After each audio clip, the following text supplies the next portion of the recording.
What is going on, everyone? It's OxxyOG, and today we're doing a 14 Ara-Kara. So we're 704 item level here, running Soleil's Gambit and Ara-Kara Sack Brood, and then we're also running Mountain Thanes. So wanted to go over a couple things with this dungeon. Love this dungeon. It's pretty straightforward, but a lot of people think of it as the easy go-to dungeon, and it can catch you off guard as being kind of difficult, aside from the fact that the timer is forgiving. So don't let it catch you off guard. The most scary part of this dungeon is this beginning part. If you bring a shaman with poison cleansing totem, it can help. Excuse me. It can help quite a bit with getting poisons off of you, but many times you'll find yourself getting one shot waiting for the ads to group up here. You'll find yourself just getting overwhelmed by ticking damage from all the stacking poisons if you don't have someone removing them. So I like to bring a druid and a shaman because it just goes away quickly. People can just constantly be dispelling. And I think even monk can do it. So like in this comp we have here, we have a ton of people that can just remove. Plus then with myself, I can just self-heal through it if I do happen to have to sit on a stack or two. So it's not too bad. A lot of times the tank will pull straight to this mini boss, this first one. But this tank, I think it was a little bit of a different route. Pulled like a pack to the right and then pulled adds into this mini boss, so you don't really get the lust damage on the mini, which means that you're gonna have to sit here and sandbag for a bit. That's okay, it worked out really well. So there is a buff behind me here, a spider that's like dead on the ground, that if you're a tailor you can pick up a buff from it that you can use on any of these well, I think it's on any ad really, but you want to use it on one of these mini bosses. I think this time, I want to say in this run somebody picked it up and used it on the second mini boss. It stuns them for like 7 seconds, so it can help you just kind of get a head start on damaging them. It's right over that web bridge there that you see up at the top of the screen. So check that out if you're a tailor, or if you don't use professions at all, it might be worth looking into becoming a tailor. So talk about the bosses here like I do in every other dungeon commentary video.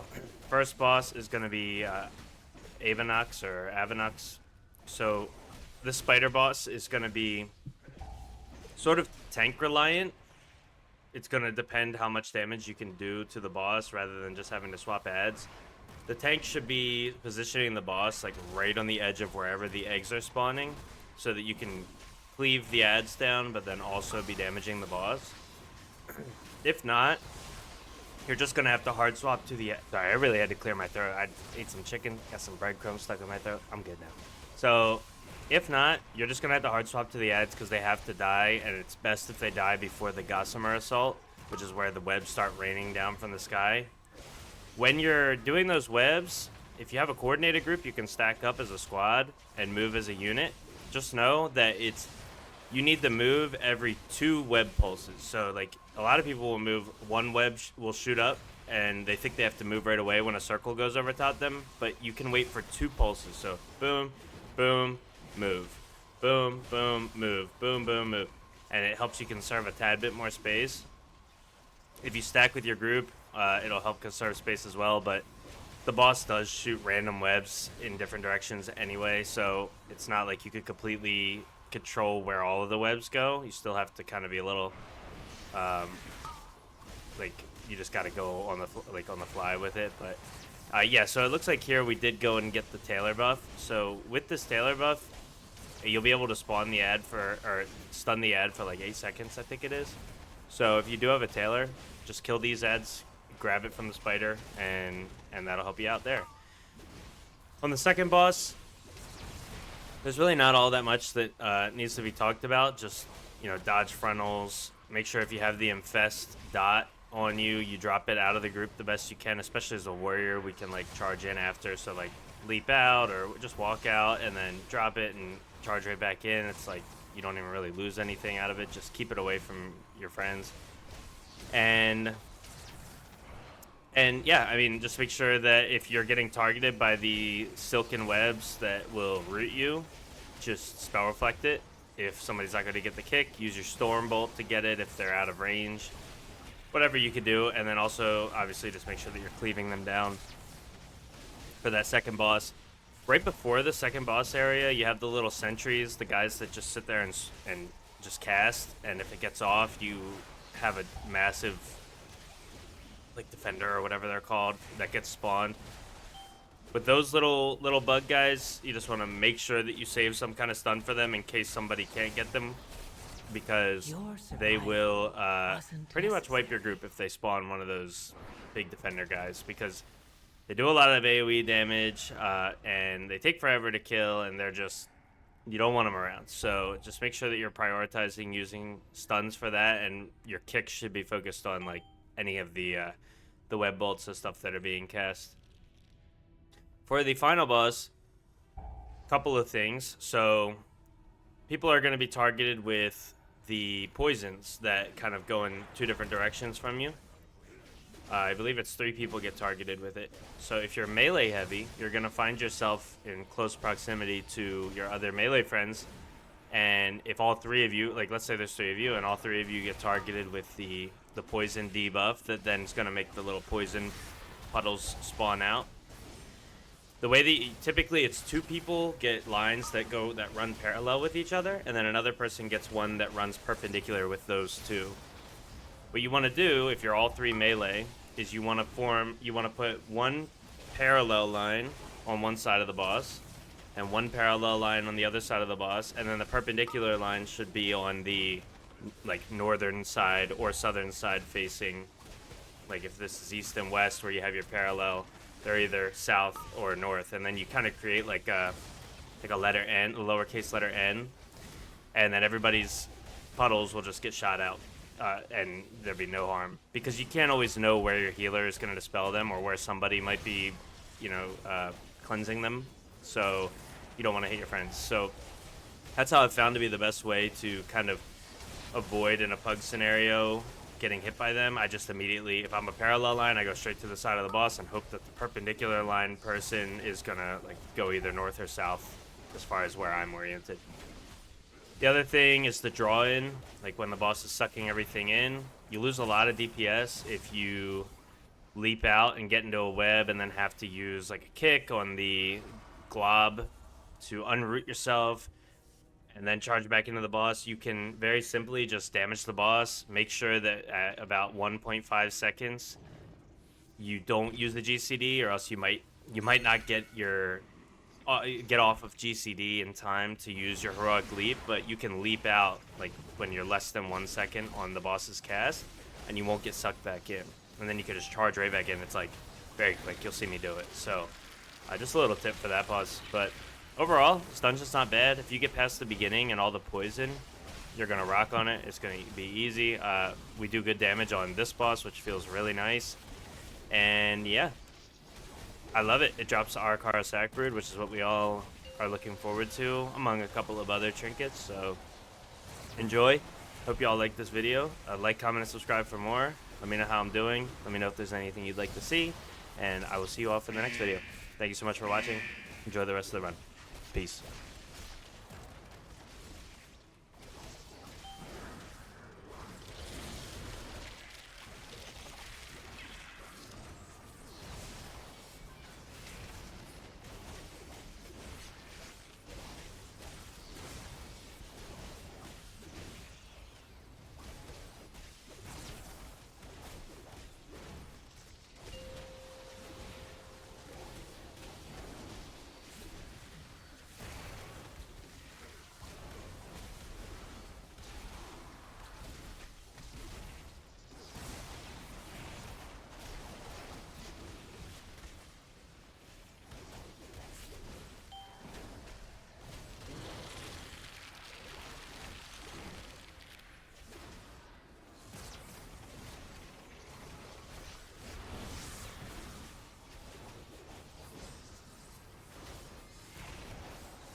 Rallying cry in aid.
Rallying cry in 8th.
Rallying cry in 8th.